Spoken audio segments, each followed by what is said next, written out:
नमस्कार दोस्तों, स्वागत है आपका हमारे चैनल पर। आज हम आपको सुनाने जा रहे हैं एक ऐसी रहस्यमयी कहानी जिसमें है स्वर्ग की सुंदर परी, धरती का एक अकेला मोर और सच्चे प्रेम, त्याग और विश्वास की अद्भुत कहानी।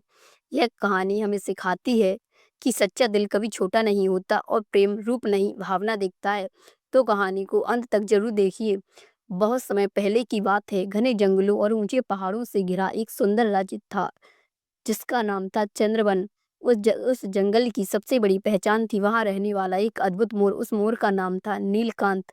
नीलकांत साधारण मोर नहीं था, उसके पंख चांदनी की तरह चमकते थे और जब वह नृत्य करता तो ऐसा लगता मानो इंद्रधनुष धरती पर उतर आया हो। लेकिन इतनी सुंदरता के बावजूद नीलकांत बहुत अकेला था। जंगल के बाकी पक्षी उससे जलते थे, कोई उसका मित्र नहीं था। हर सुबह जब सूरज उगता सभी पक्षी झुंड में उड़ते, लेकिन नीलकंठ अकेला पेड़ की शाखा पर बैठा आसमान देखता रहता।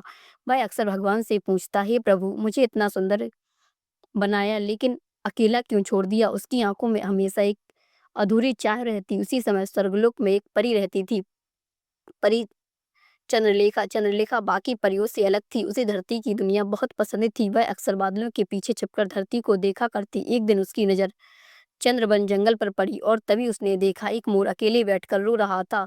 परी का हृदय पिघल गया। वह तुरंत धरती पर उतर आई। जैसे ही नीलकांत ने उसे पीछे देखा, उसके सामने तेज प्रकाश फैला और उस प्रकाश से एक सुंदर परी प्रकट हुई।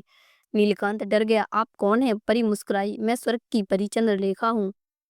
पहली बार किसी ने उससे प्रेम से बात की थी। उस दिन दोनों घंटों बातें करते रहे।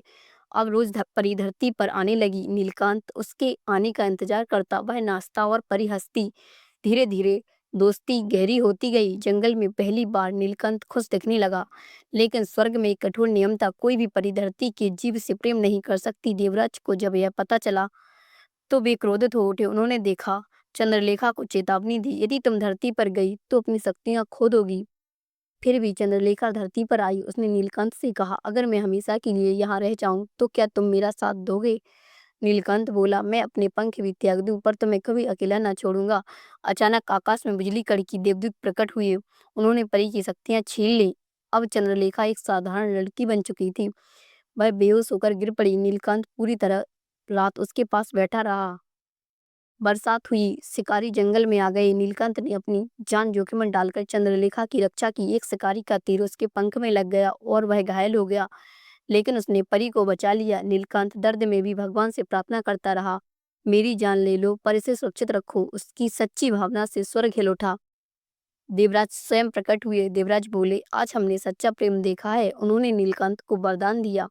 उसके घाव भर गए और चंद्रलेखा को फिर से दिव्य शक्ति मिल गई। लेकिन उसे स्वर्ग या धरती में से एक को चुनना था। परी ने बिना सोचे कहा, मैं धरती चुनती हूँ। देवराज मुस्कुराए। उन्होंने दोनों को आशीर्वाद दिया, आज से जब भी मोर नाचेगा बारिश अवश्य होगी। तभी से कहा जाता है, मोर का नृत्य प्रेम की खुशी का प्रतीक है। सच्चा प्रेम रूप नहीं देखता, त्याग और विश्वास से असंभव भी संभव हो जाता है। जो दूसरों की खुशी के लिए जीता है, भगवान उसका साथ जरूर देते हैं। अगर आपको यह कहानी पसंद आई हो तो वीडियो को लाइक करें, चैनल को सब्सक्राइब करें और कमेंट में लिखें, जय प्रकृति माता। फिर मिलेंगे एक नई प्रेरणादायक कहानी के साथ। धन्यवाद।